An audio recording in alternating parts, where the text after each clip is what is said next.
All right. Welcome back, everybody, to the weekly mastermind. Thanks for joining.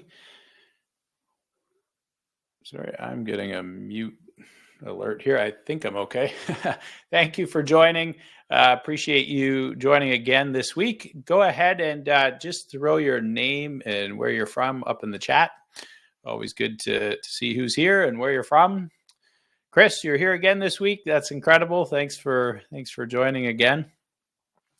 Okay, so we're going to talk this week about this power of persistence. Going to talk through just how important it is to build relationships over a long period of time.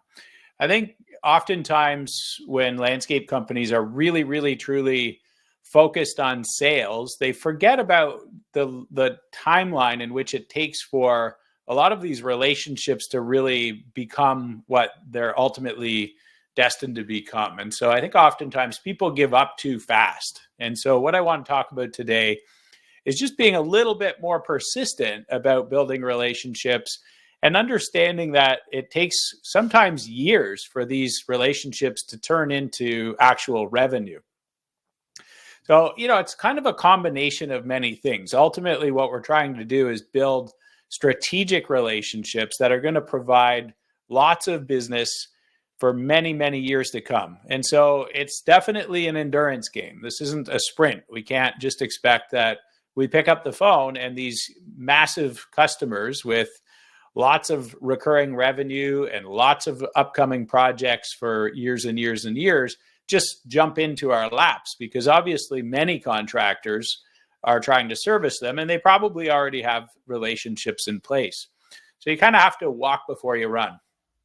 And I think in my experience, it's much, much easier to scale the business once you have these strategic relationships, because you're not out there trying to replace revenue constantly. Obviously, recurring maintenance contracts and snow contracts are really valuable because it kind of makes it easier to stop selling. But these kind of relationships I'm really talking about here, and this persistence, are relationships that are going to give you many, many different contracts, lots of opportunities on an ongoing basis. So this could be real estate agents, it could be home builders, it could be property management firms, maybe it's an engineering firm or a municipality, or a big property owner that has lots of properties. There's just so many different scenarios that come about.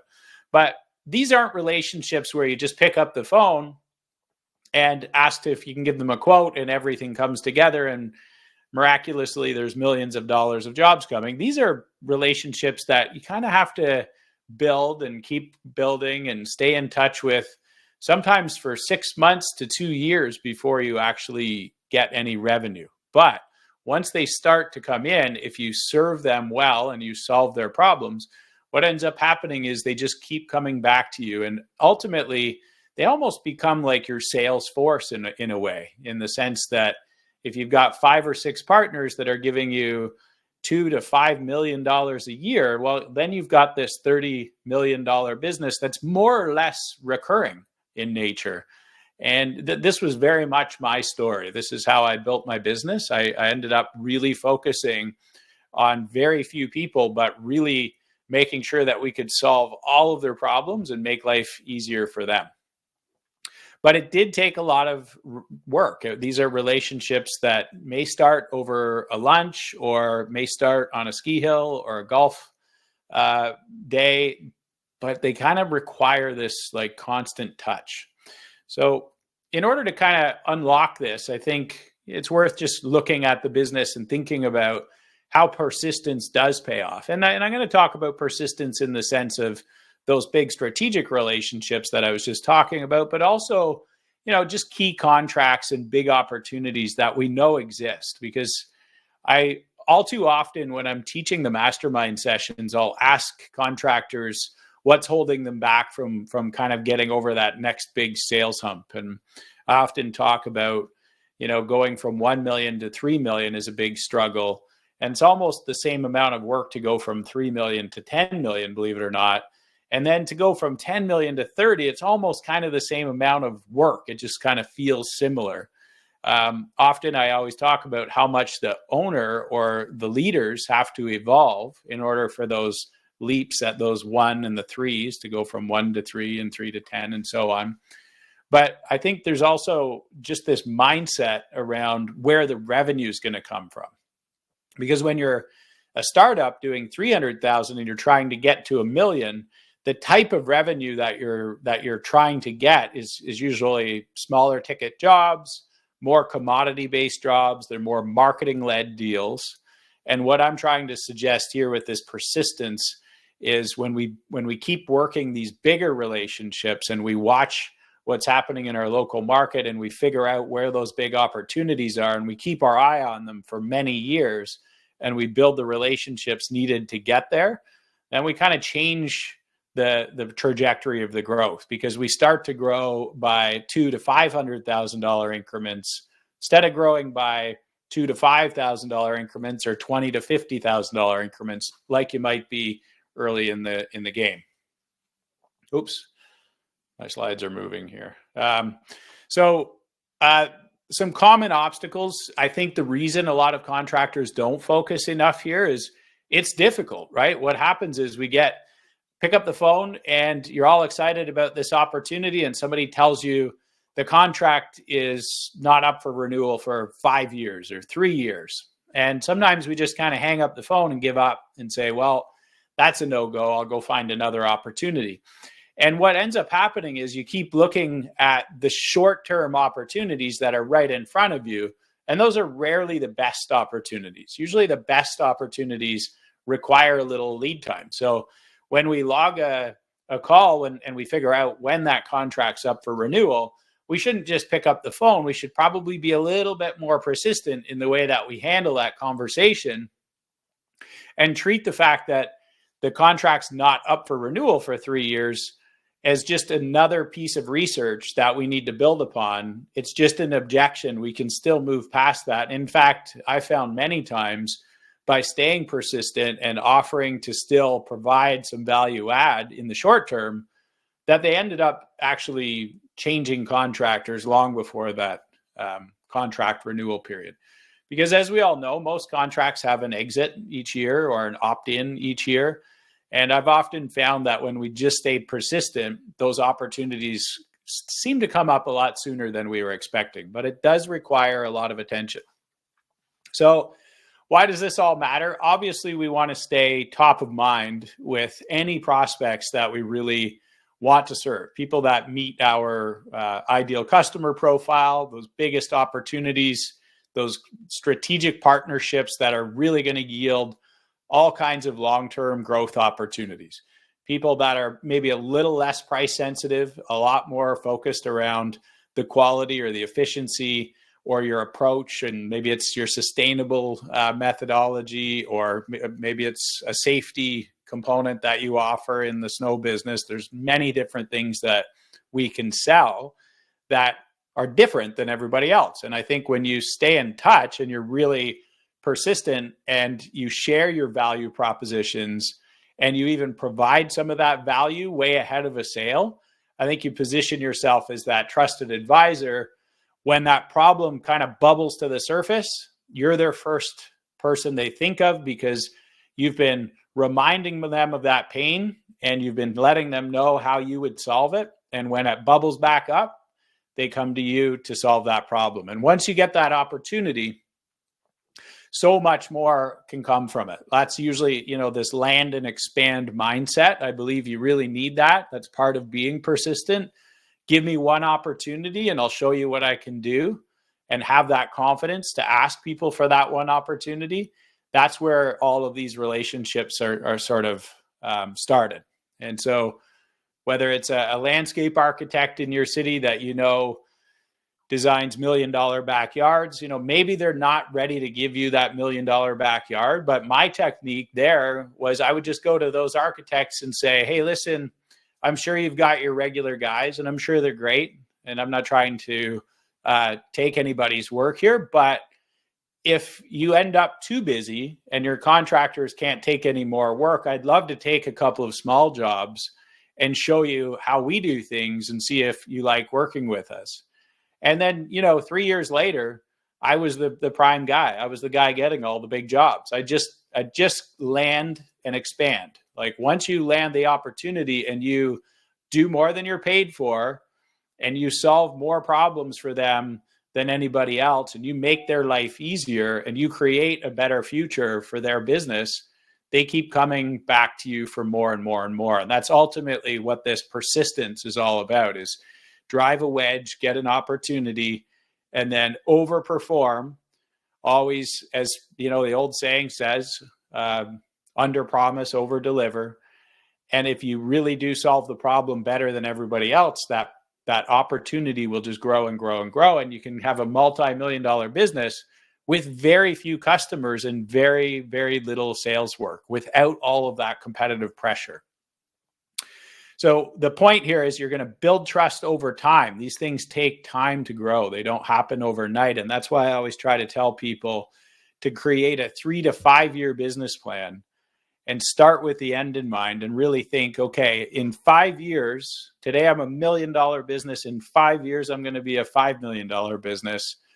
What needs to be true at $5 million in order to be a well-run 15% net profit company with 25% annual growth when I hit 5 million? And that's usually going to be, it's going to indicate what type of customers you need, what the type of business you need, what in terms of like service offering, what you need on your exec team, and what goals you need to set, what you need to build out for a sales team, for an execution team, where the revenue is going to come from, different segments of the business. And so the goals really dictate the need here. But ultimately, the beautiful part about these relationships is you can almost kind of just say, well, hey, 5 years from now, I need 5 of these strategic partners that give me $2 million a year to be a $10 million company. So that tells me that I need to focus on developing this. And if I've got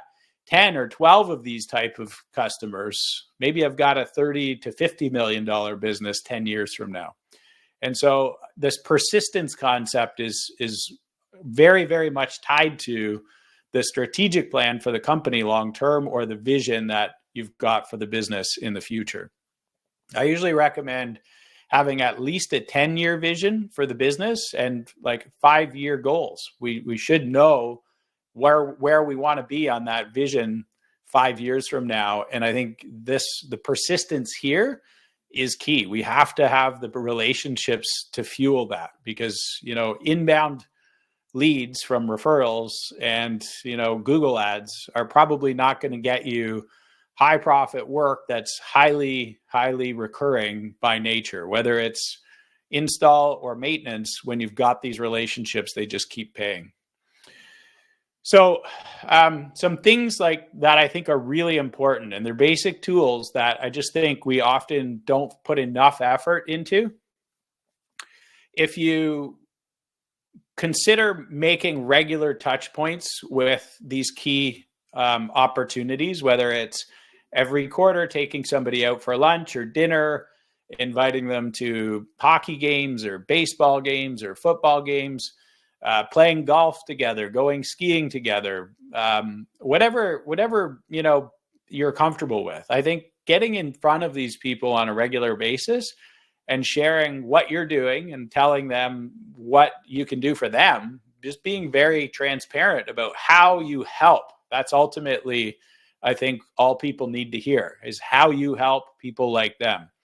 And so these regular touch points involve a bit of a process. And, if you've been following along the last few weeks, I've talked a lot about outbound calling and using compelling questions and compelling power statements to help people see how you help them. Ultimately, that whole process is directly tied to this. We want to get in touch with the right people, and then we want to schedule ongoing check-ins. And, I've always said it's great for an owner or leader in a landscape company to have 2, 3, even 4 of these meetings every week with key partners that can really drive the growth long-term. And that could be suppliers. It could be consulting folks like architects and engineers, could be real estate agents, home builders, property management firms, could be big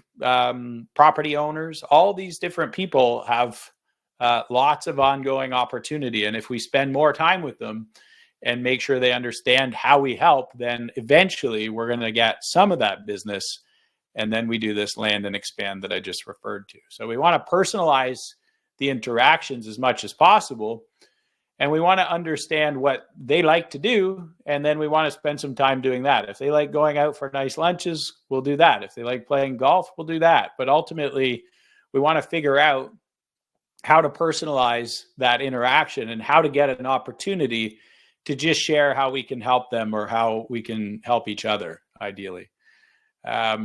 Definitely, I think in the early stages, being confident in using email, using phone calls, maybe even using some in-person visits and gifts, holiday gifts and things of that nature, I think really help kind of build the base. And what we're trying to do here is, if you think about relationships, you should have some that are in their infancy, where you're just nurturing and starting to get to know somebody. And then you should have some that are getting close. And then you should have some that are starting, where you're actually getting some small jobs. And then ideally have some that are already feeding you lots of work. And if you're always kind of building a pipeline of these relationships over time, what you're doing is you're building a pipeline for recurring revenue, even if they're not all recurring contracts, but just recurring revenue that come from these partnerships. And I think this is where you really build deep enterprise value in your business. If you do ever go to sell, you don't have to have all recurring commercial maintenance company revenue to get a good multiple.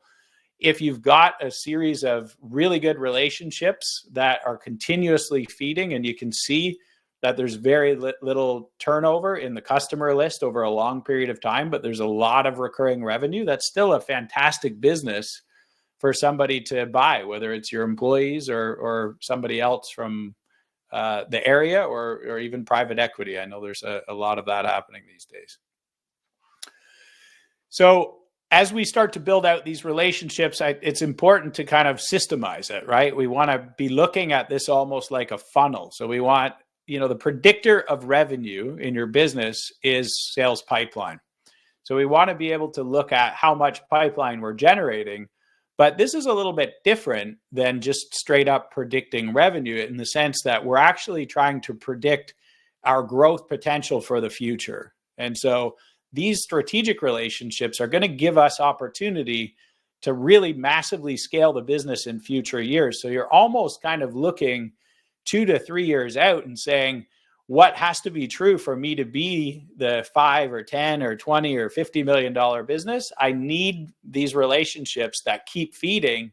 So I got to be working on those now. And it's not about getting more revenue in the next quarter. And I think this is where a lot of us landscapers, when we start out, I started out with a pickup truck and a wheelbarrow like everybody else. And I didn't know the first thing about sales pipeline and building strategic relationships.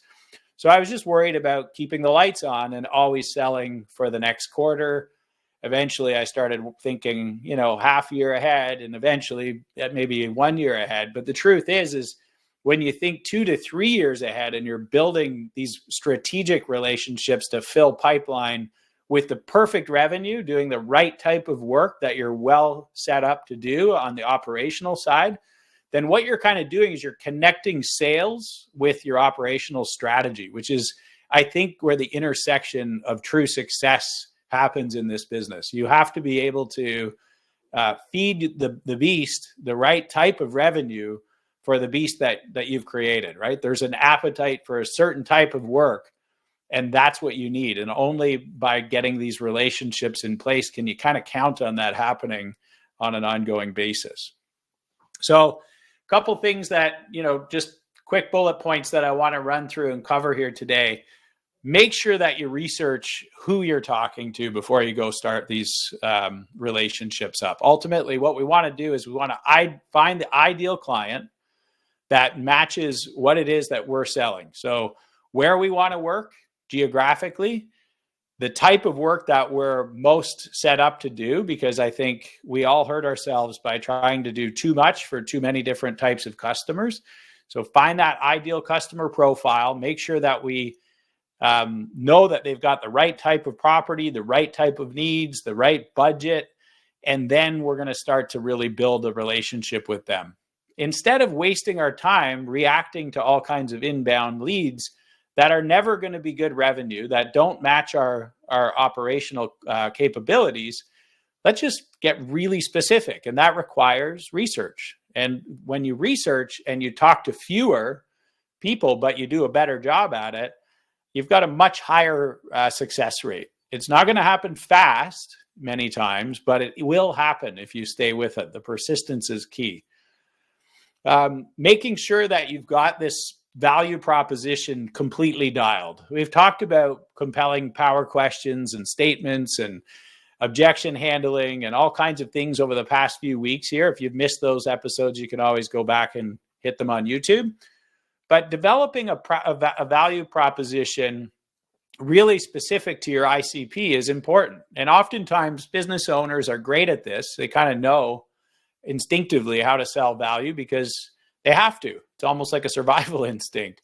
But really finding your way in doing this on your website, doing this in your email copy, doing this in sales conversations, whether it's outbounding or in-person meetings, doing it in your proposal presentations, like really making sure that you understand how to uncover the need or the desire and really speak to that for that ICP, I think is most important. And then being persistent about it, just kind of hammering that message of how you help them get what they're looking for or avoid the pain that they don't want anymore. The better you are at doing that, the more likely this relationship is going to open up and at least create the first opportunity. As I said, most of these are land and expand. Initiating this contact is never easy, right? Reaching out, cold calling people is uncomfortable. You have to practice it. You have to role play it. There's definitely an art to reaching out cold and just asking somebody to meet for a meeting and, explaining that you want to help them. That's not the most natural thing to do. And if you didn't have a sales background, it's probably not something that anybody taught you to do. And I think that's really important to just be aware of. Like, we have to be good at initial contact if we want to have a great company. And the better you are at it, the more likely you are to build these relationships that are just going to keep paying. And so finding your feet there involves practice, right? We have to create the right email copy.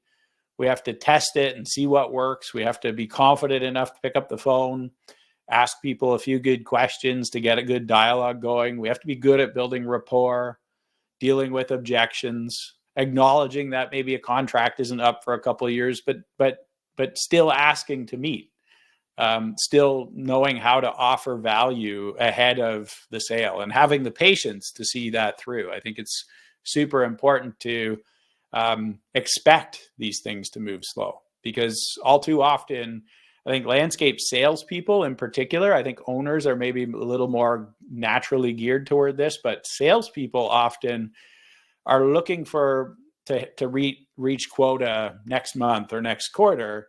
And if it doesn't look like it's going to fit, they kind of move on too fast. And I think end up always going for the low hanging fruit, which is, a hard way to run a business. If we're always taking the easy deals, they're probably not the best customers because they're fast purchasers.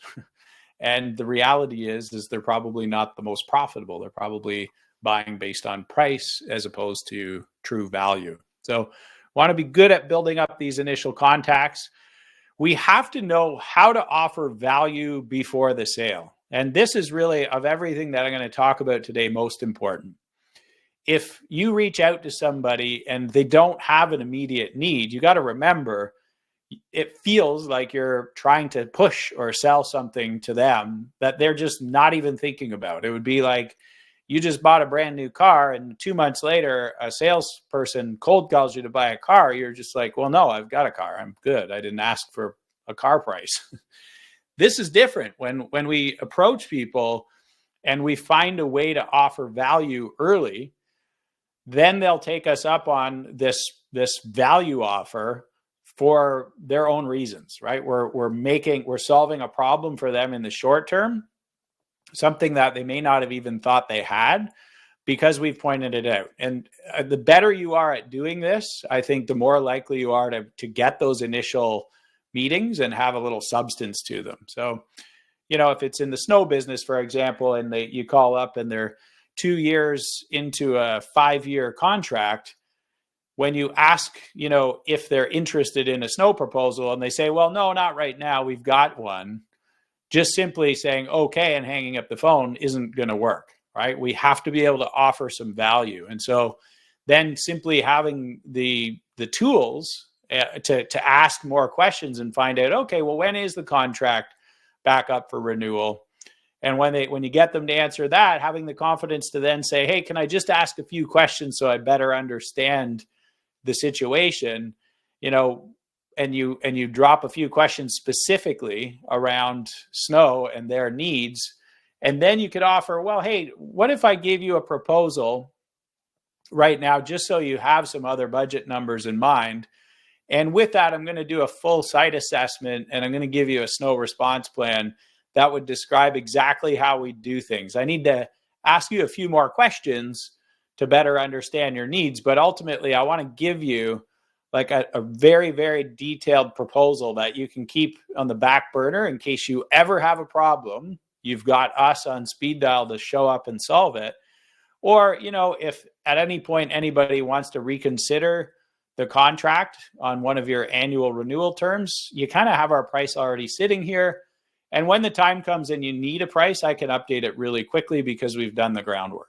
And quite often what I found over the years, by offering that type of approach, the consultative type of approach and the patient approach, they'd take the proposal and within a few months, they were back on the phone, and turns out they were more than willing to renew or to create a new contract rather than renew. They just didn't think about calling up other contractors for other proposals. But once we made the outreach and showed them a different way of doing business, oftentimes I'd lead with a really low base monthly contract with lots of upside on salt applications or pre-treatments. As soon as they'd see that other way of doing business, they liked that more. And particularly if it was after a light year and if they had an all-in contract, we just opened the door up just by being a little bit persistent in the way that we were doing the outbound. So never sort of take the first objection as being the way it is. It's oftentimes a story we're telling ourselves versus, reality. Demonstrating success, ultimately we want to be able to very, very clearly describe problems that people and companies that look like them have had and how we solve them. And I think the better we are at doing this, both in our outbound conversations, in person, when we're presenting proposals, on our website, on email, the more that we can describe a problem that somebody had and what our solution entailed and what the future state looks like after solving it, we get a lot more engagement, a lot more interest. And again, what you're doing here is you're positioning yourself as a trusted advisor, as an expert, so that when they have that problem again, you're top of mind because you've put yourself in that role. You're the advisor. And so next time it comes up, you're going to get the call. And again, it doesn't happen in a week and it doesn't happen in 2. And when you're hyper fixated on always closing business in the moment, you end up chasing the low-hanging fruit, the work that is probably not high profit and probably not going to be highly loyal recurring revenue that has big opportunity for expansion.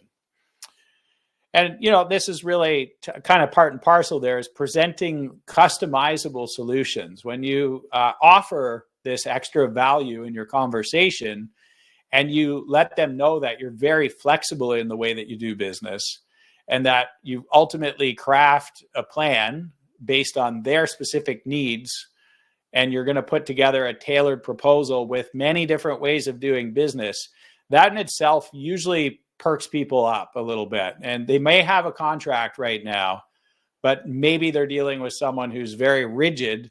And maybe when they hear about a different way of doing business or more customizable options and solutions, they react. And so I think the key is never being too rigid in your approach and saying, we do business this way, because there's a good chance that's not going to be the way they want to do business, or it might be the way they're already doing business. And when you approach it more from that consultative approach where you're saying, hey, I just need to understand all of your needs and what has to be true for us to be the best contractor experience of your life, I'm going to take all of that and I'm going to put a proposal together and see if I can do something that's very different, that solves everything, and hopefully in a way where we put more value on the table and deliver more return for your investment. And ultimately, I think when we get good at talking about return on investment and really focus on the return versus the cost, we end up making very, very different relationships. You know, with home builders and architects, often I would talk a lot about value engineering and the fact that we can help them bring projects in on time by getting involved pre-bid and making sure that we help out with construction methodologies and material selection to help bring jobs in on time. In the snow business, oftentimes it was just really, really making sure that we focus on how expensive the problem is for them if they have a business interruption or a lawsuit or an injured employee, and often just kind of pulling back the curtains and saying like, hey, listen, that looks like a pretty expensive problem. I'm sure we can solve it most efficiently by utilizing this same method that we've used for many other customers that have very, very similar issues that you face each day. So we want to always go to ROI and have really compelling ROI statements for every ideal customer profile. We need to know what is it that we're likely to land on ROI as it relates to each type of customer, whether it's a homeowner with a swimming pool, a property manager with 1,000 properties that need snow plowing, or a municipality that may need all of their parks maintained.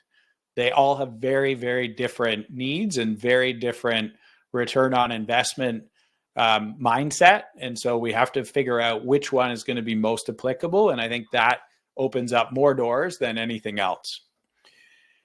Again, objection handling. Objections come in many, many shapes and sizes. You know, somebody just simply saying that a contract is not up for renewal for 3 years is an objection. And I think oftentimes people give up right there and just kind of move on to the next opportunity. But that's not healthy. Ultimately, we want to be confident enough to take that as a piece of advice or information to tell us what to do next rather than just give up and move on. Because that is very valuable information. And if we can ask a few more questions and get our value drivers clear, then that opportunity, it may not turn into cash, but it's still an opportunity that is on that future roadmap for us. And that's the most important thing, is thinking 1, 2, 3 years forward. How important is this to my long-term growth? And when somebody tells me that the contract's not up for 3 years, that's great. I'm just logging that in my future revenue category. If it's fixed and I don't think there's any chance to get in, it's still valuable, because if I want to be 2x revenue 5 years from now, I'm going to need that revenue eventually, because I'm going to run out every other opportunity possible. And so I think when we look at the objections as feedback mechanisms to give us information to kind of dial in where we need to be persistent in the short and long term, I think we really set ourselves up for that long-term success. Making sure that you actually log this stuff somewhere is key. I think we've all made this mistake. I mean, early in my career, I think I would put things in 3 different notebooks and lose notes and forget to call people back. It was just a regular occurrence, being totally honest. These days with the CRM, you can log follow-ups, right? We can create follow-ups with oops, sorry. I don't know why this keeps happening. We can create follow-ups with these clients to make sure that we keep reaching out. We can throw them on drip email campaigns so that we talk to them regularly without even thinking about it. We can put appointments in our calendar to do phone calls. We can set reminders to invite them out for outings. We can invite them to events. We can put them on our holiday gift list. There's all kinds of things we can do when we leverage technology as our sort of method to stay in touch, our method to really engage with that customer and nurture that relationship for a long period of time. And so nurturing these relationships is key, and your technology stack is going to allow you to do that.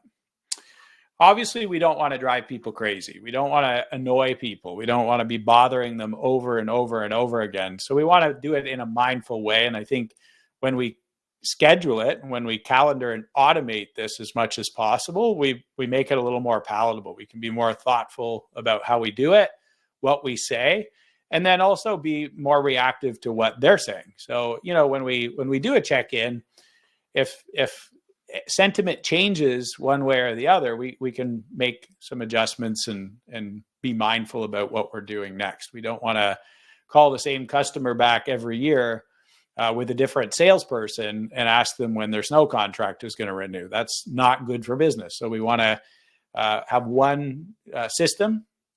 We want to update it. We want to put an owner on that relationship. And if you have turnover in the company for whatever reason, then assign a new person to that relationship, and they should know where to pick up where the others left off. And so some hygiene is important, but really making sure that you update the CRM with any contact and really track leads the way you track customers. We want to keep in touch with them, and we want to know what we're saying and what we're not. And then ultimately, at some point in time, when the opportunity gets on our doorstep, we're going to have to ask for some business. And I think this is an important part of the persistence process. If you've started to work with a real estate agent or a landscape architect or a home builder, at some point, after nurturing the relationship, after building some value, after really creating some rapport over a period of time, we have to be able to ask for some business. And that's, completely expected, I think, for them, but sometimes it's not really comfortable for you. And ultimately what I'm a big believer in is knowing what the conversion is that you're actually looking for in all of these relationships. What is that first conversion? If it's a landscape architect that builds $1 million backyards all the time, maybe your first ask is, hey, do you have a smaller project? I understand it's a big commitment to give me one of these big projects, even though, my portfolio shows well. If you give me a smaller job where there's less risk, and I show you my process and I show you the quality of the people that work with me in my company, and you see the process that we follow and the speed that we do the job in, you might actually want to do more jobs with us. But you have to know how to ask for that. And so one thing that I learned, particularly with landscape architects, was if I could explain to them that we all have a keen awareness of that fact that time is money. And when I could explain to them that I could likely perform the projects in about half the time of their normal contractors, because we had better systems, better processes, bigger teams, better equipment. If we could cut that time in half and do double the number of projects in a year for them, and if they're working on a management fee by percentage, then I could effectively double their revenue without actually doubling their workload, because we're easier to make. We get more dollars in the ground every day, which means they're making more dollars every day. And so my ROI discussion with an architect was very focused around more revenue per day. And if you work with us, we make your life easy. You make more money in less time, and you've got happier customers. If I was selling to a real estate agent, it was a different conversation. It was about, hey, anytime you get a listing, you just call me up. We're going to come in. We're the exterior stager. We're going to make the place show as good as possible.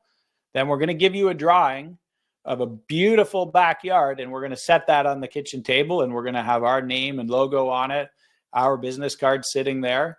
And when the customers or the home buyers come in to check out the property, they're going to see a dream backyard where there isn't one today. and they may or may not end up buying it, and that's okay. We're happy to put that drawing on the table because every other luxury real estate agent's going to see our drawings. That's going to create more opportunities for partnerships. All of those people shopping for real estate are going to take a look at our stuff. They're going to know who we are, pick up that card. When they do buy a house, we're likely to get some business. And the neighbors usually come and look at the houses on opening house day. They're going to come into that backyard, take a look at that drawing and say, hey, we should call that company to do this for us rather than moving. And so depending on who this partner is, I have a very different compelling reason, but I always have a close. There's something to ask for. You know, the real estate agent, I'm saying, hey, call me when you get a listing. I want to do the exterior staging and I want to give you a drawing for no charge. That's my close. And the business will follow later. I don't care about exterior staging revenue. It's small time. I care about getting those $500,000 backyards. So ultimately what we want to do is make sure that we can close with confidence. We got to nurture these relationships long time. It doesn't happen overnight. We got to always keep adding value and offering value. And again, find a way to do that. I just shared the real estate idea. The ongoing value is the exterior staging and the drawing. That's where I make the contact. That's where they see the value. Where I really win is when I get the projects later. And that is, I think, long-term thinking and more strategic thinking when it comes to growing your landscape business, as opposed to trying to advertise to get leads, to only have to compete on, the worst type of work. Overcoming all of this rejection, it happens, bit by bit. Obviously, we learn when you get rejected, figure out why, and then kind of make a pivot, keep changing, keep the flexibility there, and keep working on doing things a little bit more mindfully in that sales process. But building these long-term relationships, they don't come easy. There's all kinds of value when you've got these relationships long-term, and we want to make sure that we offer as much value as possible in the process. I think I'm running a little out of time. I'll probably just skip this next session. Is there any questions before we wrap up? We're just 4 minutes out here from finishing up. Happy to take some questions if anybody has any. If not, we'll be back at it next week.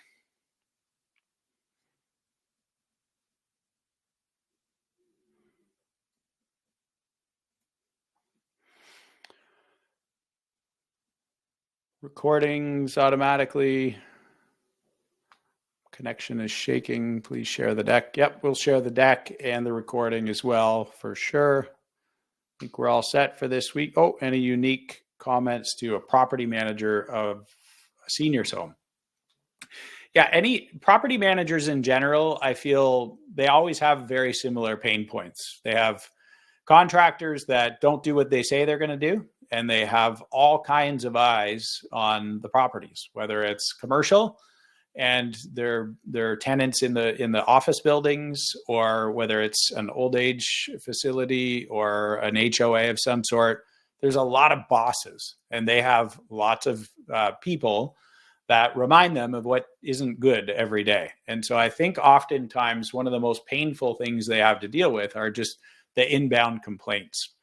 So I think a few things you can do there. One, you can really talk about how you eliminate that, and not just by saying we're perfect and there's never a problem, but how you actually create an inbound model for taking that feedback directly to help you react a little bit more carefully to those things without them having to get to the property manager. So I think running defense is probably the best offer that you can put in place. Now, not every property manager wants that. Sometimes they don't want you to run defense because problems can blow up in the background. That usually becomes easier once you've been working with them for a while.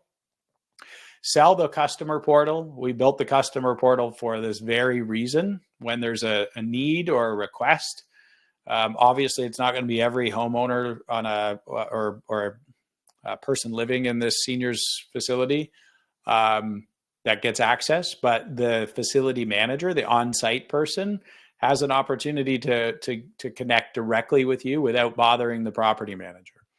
And then having that portal access to see when you were there, what you did, when you're coming next, make requests for extra work or follow-ups on anything that might be lacking. I think really selling the portal and its functionality is the best approach here for really giving that sort of ROI or the value add to a property manager. That's a big one, particularly in the summer. In winter, it's same thing, but you've got better service verification, real-time billing, weather embedded right in your invoicing. We built all of these features into the platform because I needed these things for sales tools. And so sell yourself as a tech-enabled service provider and really sell what differentiates you. Great. Thanks, Michael. That was a great question. I think we're all out of time. Thanks again for joining. Hope I see you guys next week. If there's anything that you need in the meantime, you can always hit me up on LinkedIn or Instagram. I watch those accounts personally. Always happy to respond. Hopefully you've got some time in your schedule to join me for a couple of days this fall. We'll be out on the road doing some of the 2-day mastermind trainings, the business growth transformation. Going to be in Dallas, Chicago, Detroit, and Boston. I think we're also looking at a Toronto date in there somewhere as well. But thanks again for joining. We'll see you next time.